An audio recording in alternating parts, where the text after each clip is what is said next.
going on, guys? Broke ass investor. Have a new background, new house, new everything. Um, so I decided to make a new video on something that I've been learning as of late, and that's options. Options trading, calls, puts, whatever you want to call it. So it's something that I've been ignoring from the beginning because mainly intimidation, mainly risky. But it's just something I just stayed clear of from the start because I knew nothing about it, nor did I think I had any right even learning it at the point, at that point of my investing career. So anyway, as a dividend investor, making dividend videos, it's only fair that I teach or, explain to everyone why I think that options trading fits very well with dividend investors. And not only dividend investors, but investors that want to play it safe. So yeah, obviously options can be risky, but it depends how you play the game. If you decide, to be risky because you want to make more money, then sure, it's not really safe and it's not smart. But if you're like me and you don't want to lose any money, then you can play it safe and essentially, um, you know, just like a dividend investor, your only risk would be if the company you're investing in goes bankrupt. So I'll go through that and I'm gonna explain the basics of options investing. Um, and I guess before I start off, I'm a broke ass investor. I'm not a financial advisor, as you all know. So this video is for fun and entertainment for everyone to enjoy. If you learn a thing or two, great. So anyway, what is an option? So the actual definition of an option is the right to buy or sell a specific underlying security at a fixed strike price within a specified period of time. So what does that mean? Nothing, right? So let me just try to explain, from two aspects. There's calls and then there's puts. And what I'm going to talk about today is only selling calls and selling puts, not buying. To me, the buy side is where the risk is involved. Plus, I don't have the time for it. Selling is safer to me and it's a lot easier. So we'll start with selling calls. And when I say calls, I mean covered calls. Because when I say covered calls, it means you actually have the stocks. So if you're selling covered calls, like if you're selling an option contract that's a covered call, that means you already own 100 shares of that stock. So, and I'll give an example. So let's just say again, you're a dividend investor and you own 100 shares of whatever stock and you collect dividends of that stock every month, every quarter, whatever. On top of that, what you can do is sell what's, again, a covered call. Now, when you sell a covered call, you're basically essentially saying, okay, I'm going to give someone the opportunity to buy 100 shares, well, my 100 shares, if this stock hits this price. So there's a current stock price, and then there's a strike price. Let's say the current stock price is $10 and the strike price is $13. If you do, say, a covered call, and you say, okay, I'm gonna sign up for a covered call, which is a contract, and I'll say if this stock hits $13, then they could buy my shares, my 100 shares. So why would you do that? You would do that because you get a premium. As a seller, you get the premium. So when you sell a covered call, essentially for allowing someone to buy your 100 shares at a specified strike price, you get a premium up front. It's really earned throughout the expiration. So you get paid for holding your shares, which may or may not be bought. things, and there's a lot that's it's involved with this. So there's the expiration date, for example. So if you bought something today, it would have an expiration date either 1 week from now or 1 month from now. The stocks that tend to be more high volume, they have weekly contracts. The lower volume have monthly contracts, and the lower would probably go out further than that. So if you own a stock that has high volume, you could sell a contract every week for a strike price that may not be as attainable, but because you may not want to sell your shares. So if you own 100 shares of something, you just want to collect the premium and not be at risk of selling your shares, then you could just pick a higher strike price, and that stock probably won't hit that by the end of the week. If it happens to, then they're going to buy your shares. They're all 100 of them. You keep the premium, and you get the capital gains. Because obviously, the other thing is you want to make sure that strike price that you choose is greater than your average, cost basis. So the premium, how much premium you get depends on a lot of different things. It doesn't care about your average cost basis. It cares about the current stock price, and it cares about the strike price along with the expiration date. So if you choose an expiration date 1 week out, you'll have a lower premium. If you choose an expiration date a month out, you'll have a higher premium. So if you're willing to say, okay, let me have a contract, I'll sell my shares, I'll sell a covered call 1 month out from now for this price, you'll get a higher premium. Now, what is the downside to that? Why would someone pay you money for the possibility of buying your shares? Now, it seems stupid, right? It seems too easy. One part is what you could lose out on is, say the stock, and the example I said $10 current price, $13 strike price. So say that stock went from $10 to $20. You would lose out on the $20 minus the 13 strike price, so $7 capital gain on each of those shares. Obviously, the likelihood of that is not great, but as a dividend investor, you weren't planning on selling anyway, so you're buy and hold forever. The only chance that you would sell is if obviously your covered call hits the strike price, then the buyer is going to exercise their right. Keep in mind the buyer is in control here. As the seller, you get the premium, so you don't really have the rights. The buyer does. They can or cannot, buy those shares, but they typically will if it's going to hit the strike price. So long story short, covered calls, and I'll give an example real quick. What I did, not last week, the week before. By the way, I'm 2 weeks into this, but I'm learning a lot. So I had Ford. Everyone knows Ford, and I bought it. I bought 100 shares at $7.96. So I paid $796 for 100 shares. I entered a covered call on October 26th with an expiration date of October 30th. Now I chose a strike price of $8.50. So if the stock hit $8.50 or greater by 10:30 expiration, someone can buy my shares. Someone could have bought my shares, 100 shares. So for me, allowing that to happen, I got a premium of 11 cents per share. So I got $11 for a covered call contract for 4 days. Now that was a great return. It was about I think it calculated at 33% or something daily rate, 0.33% daily rate. Annualize that like over 100%. So anyway, long story short, I got $11 for doing a covered call on shares I owned,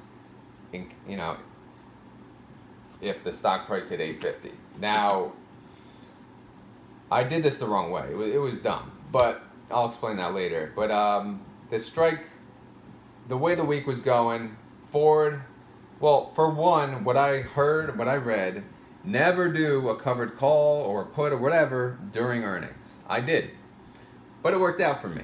Ford had really good earnings. They killed their estimated expectations. And even with that, they did not come close to hitting the 850. They were like 815 range last week, I believe. So it was Thursday, and I knew it was at the point it's not going to hit 850. So what am I doing? So at that point, I had earned about $8 of the 11. So I learned that I could actually buy my call. I could buy my own covered call. I had to forfeit 3 cents. So I had to forfeit $3. So it was worth it to me only to free up or to not have my shares locked in. Because long story short is I learned a lot in a week, and I was like, I don't want to be, I don't want to have this locked up in Ford, because $7.96 is not really a great price anyway to own. They don't have a dividend, many reasons. So I bought my covered call at a discounted rate, 3 cents per share. So I forfeited 3 cents per share. I originally got 11 cents per share. So I made $8 in 3 days. I got the money back, and then I sold Ford for small capital gain. So I had the money back in my account, and I got $8 for that 3-day activity. I didn't lose any money. The only thing about options I'll say is if you're in a taxable brokerage, you have to pay the regular income tax rate. So people do this in their Roth, which makes sense. It makes a lot of sense, but I'm not, because I'm not playing with big numbers yet. So anyway, so that's a covered call. Covered call, again, quick summary, is when you own the stock. You own 100 shares, or I'll say at least 100 shares of that stock. If you own 500 shares, then yeah, you could do 5 different contracts. So again, covered call, you own the shares, and you're willing to, say, lend them, even though they're still yours, you're lending them the opportunity to buy those shares up into a certain date for a certain price. This is, the buyers, why would they do this? Again, they could be bullish on the stock. They could think, okay, this stock may skyrocket past that strike price, and I'm willing to pay a small premium for that risk. And if it doesn't, I don't have to buy the stock. If it does, I'll buy the stock. So that's what the buyers, that's what their thinking is. So again, when I started this, I was doing, selling covered calls, and I was looking at selling puts, and I was always immediately like trying to put myself in the buyer's situation. Why is the buyer giving me premium? So long story short, yeah, again, for the covered call, the buyer, again, if they're bullish on the stock and they think it would go way above that strike price within this expiration, then they'll give you, say, that small premium, because it's worth it to them. I'll pay you this small premium because the capital gains that I'll make on this is worth it. If it doesn't hit that strike price or go over that strike price, I don't have to buy that from you. So again, that's when I said the buyer's in control, that's why. But again, as a dividend investor, if I don't want you really to buy my shares anyway. So if it doesn't hit the strike price, great. I'm just collecting premium for owning shares of a stock on top of the dividend. So, it's a win-win as a dividend investor. But if it happens to hit the strike price and go over, okay, so be it. You buy my shares, and then I could either buy that stock back or I could buy another stock. And obviously, yeah, if you're in a taxable, you could pay capital gains tax, but whatever. So I hope that made sense on covered calls. Now, sure enough, I had to learn the other side. Puts. What the hell's a put, right? So a put is kind of the reverse. Calls are more of a bearish aspect. Calls are bullish.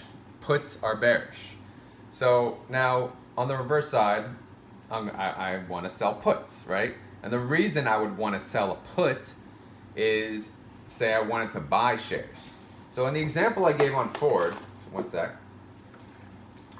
I went and I bought 100 shares outright. I bought it for $7.96. But what I could have done is I could have put a one contract. I could have sold a put, one contract of say Ford for $7.50. Now, if it didn't hit that $7.50, I wouldn't have to buy it. But if it, if it went $7.50 or less, I get to buy that stock for $7.50. So again, I would get a premium. I could have gotten a premium for buying Ford, or I could have done, at that time, say this, I bought it for $7.96. If I did a put for $8, I would have got a really good premium, and they certainly would have taken me on it. And I would have again I bought the stock anyway, so what's the difference? But I would have at least got a premium on top of it.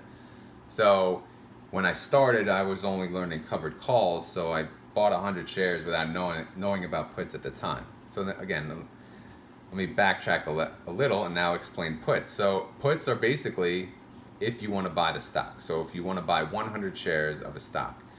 Now, say an example before I said $10 stock, right? Say you wanted to buy it for $8 and you're willing to pay $8 a share. So you sign up again for a contract for $8, per share, and you're willing to pay $8 per share up until this certain date. Now, if it doesn't hit $8 or less, sorry, the mailman's here. Anyway, sorry about that. If it doesn't hit $8 or less, you don't have to buy it. If it does hit $8 or less, you do buy it. Now, the beauty of that is, again, you're getting paid to buy shares. If you're going to buy the shares anyway, great. So, how is this not, awesome? So, again, as a dividend investor, you're buying the stocks anyway. Maybe not 100 a pop, but if you saved up, you could, essentially play the options game. So again, and I'll give an example of what I just did today, actually. So I'm trying to do options on dividend stocks. However, I'm just learning and I'm not playing with a lot of capital. So the dividend stocks that I've come to love and want to own now and forever, and I trust them, they're a little more expensive. When you say 100 shares, you're like, 100 shares of Apple, yeah, okay. I'm not affording that, that's for sure. Or 100 shares of Home Depot, you can forget it. So I'm now looking at other stocks that, companies I like, companies I want to own. Maybe not for the dividend, maybe for the dividend. However, when you buy puts, you don't own the shares. In a covered call, throughout the contract, you own those shares, so if there's a next dividend date that passes, you're also collecting that dividend. When you're talking about puts, if you're selling a put, you don't physically own those shares during, until expiration. So you're not getting the dividend anyway. So what I looked at a stock called, a company called Under Armour, which I'm sure everyone knows, ticker symbol UA or UAA. The only difference is UAA has a vote, a shareholder vote, which I don't care about. So I bought UA. I didn't buy UA. I sold a put on UA today. Now, I like Under Armour. They've been, in the dumps lately. They haven't done that well for many reasons, but whatever. They're way behind Nike and now Lululemon or whatever the hell it's called. But they had a decent earnings report as of late, and I feel like they're going to turn things around, especially when this COVID crap's over. But anyway, that's besides the point. So I sold a put this morning for Under Armour for a strike price of $11.50. Today's November 2nd, and I had an expiration date of November 6th. So today's Monday, that's Friday. That's about 4 days. So within those 4 days, I sold a put with a strike price of $11.50, and they'll pay me 15 cents of premium. 15 cents times 100 shares, I get $15. So from now till Friday, I am earning $15 over 4 days. That's a daily return of 0.33%. That's a total return of 1.3% in 4 days.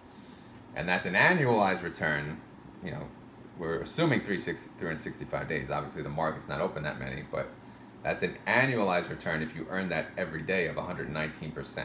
Which, again, when you're talking like this, it just seems it's not real. It's not realistic, but it really is. So, the current price when I looked at it, it was around 1260, right? 1260, 1270, and it's been going up little by little. It's going up. So, am I willing to own Under Armour for $11.50?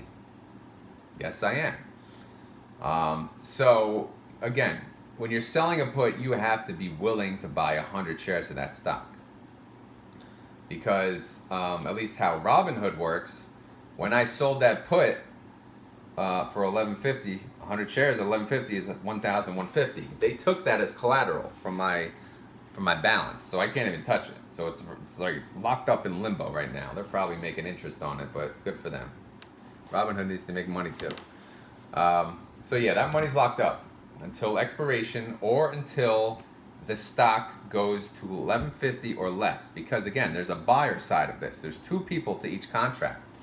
Now, if the stock goes from $12.60 to $11.50 or less, the buyer, they'll I forget what it's called, but they'll force me to buy those shares. So, which is fine. I'm accepting that as part of, I'll say, the risk. I'm willing to own the company for $11.50 a share. And on top of that, I'm collecting $15. So I'm already ahead. However, if it just keeps going up from $12.60 to whatever, then I don't buy the shares. I don't have to buy the shares for $11.50. So I just collect the premium at that point, and I'll sell another put, whether it's on Under Armour or another company, and I just made $15. What I've noticed too, and I'll add this in, I'm just learning this, is as the stock price goes up, also goes my earnings. So I immediately earned $5 of the 15 today when I put that transaction in. The stock price went up a little since I sold that put, and I was earning, what did I earn? I was up to $7. So I made 7 of the 15 in one day already. Like, what the hell? So it's pretty crazy. The whole thing of options trading, very intimidating. You know, for me, for all beginners, you just don't know what the hell anyone's talking about. I know there is, if you watch CNBC, they have Options Actions, which is a show. I never really paid attention. Like, what the hell is this? But, you know, and rightfully so. I'm 3 years into this anyway, so I wanted to wait, and I don't regret it. I waited until, you know, I had to become a comfortable dividend investor before I started to venture out. Because again, this is good for dividend investors. You know what I mean? Especially covered calls. You own 100 shares anyway. Might as well make money. You know, the dividend, yeah, that's great. But if you can make a premium, why the hell not? And the worst case scenario is they buy your stock. Whatever. You know, same thing with, you know, selling puts. Worst case scenario, you have to buy the stock that you were going to buy anyway. In my example, Under Armour is not a dividend paying stock. So to me, yes, I believe in the company. I would be okay being a long-term holder with Under Armour. However, that's not the plan because they're not a dividend payer. So there's, you know, the ideal transaction would have been a dividend paying stock. But again, they're a little expensive, so I'm playing with other normal companies. I'm not going to say dividend only, normal companies that I would like to own and wouldn't mind owning in case I get trapped and the stock just decreases and decreases. So in the end, what is the risk with this? There has to be risk. And of course there's risk. The risk is the companies that you're locked into in this contract, they could go bankrupt. They could go belly up. In the example of Under Armour, they could go bankrupt before Friday. And guess what? I still have to pay $11.50 per share for 100 shares. So worst case scenario, I own a bankrupt company for $1,150. But again, you have to be doing this on companies that you trust. You don't want to do this on penny stocks. Although it's very tempting because the penny stocks have high volume, high premiums. But again, there's a reason for that. It's because it's risky. So you want to do this with companies you trust. That's it. Again, with covered calls, you already own the company. So obviously you bought it for a reason. What the hell was that? Anyway, so that's it. That's selling calls. That's selling puts. Again, I don't really want to cover the buying aspect, but because I'm not getting into that, I don't really, I probably won't get into it. But so that's why I didn't really want to cover it. But this is options trading basics, and I just learned this within 2 weeks. And I'm actually reading a book on it too. So I'm happy to share more information as I learn it, but I figured I'd get this video out now for the beginners, especially dividend investors, or just beginner investors overall. So I hope you enjoyed this video. If you did, please leave a comment below. If you hated it, leave a comment below too. But if you did enjoy it, click like and share the video with whoever. I'm trying to get back into the YouTube game and get 1,000 subscribers, and go from there. It's not that easy actually, but what it is. But yeah, like I said, if you did like this video, click like, leave a comment. I would greatly appreciate it. I'll respond. If you wanted to reach out to me, you could find me on Instagram, the_broke_investor, or you could just again comment on the video. Hope this was helpful for beginners or anyone. Back to work. Later.